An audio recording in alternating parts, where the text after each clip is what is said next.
జ్ఞాపకాల పల్లెలో నీతిని నేర్పే అద్భుత గాథలు.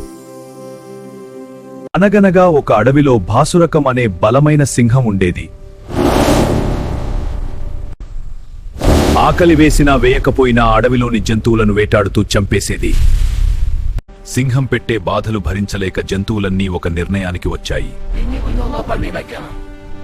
రాజా, మీరేం వేటాడకండి.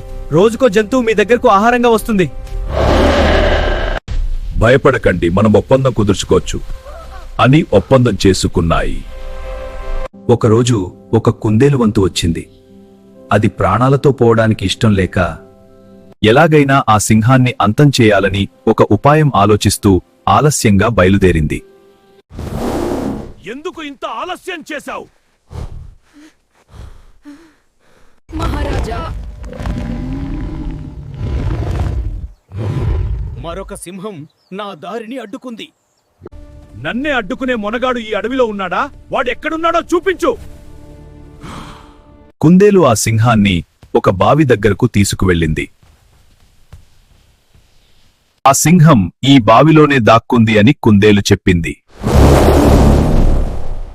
బావి నీటిలో తన ప్రతిబింబాన్ని చూసి అది మరో సింహం అనుకుని భాసురకము గట్టిగా గర్జించింది. కోపంతో ఆ సింహం బావిలోకి దూకి ప్రాణాలు కోల్పోయింది.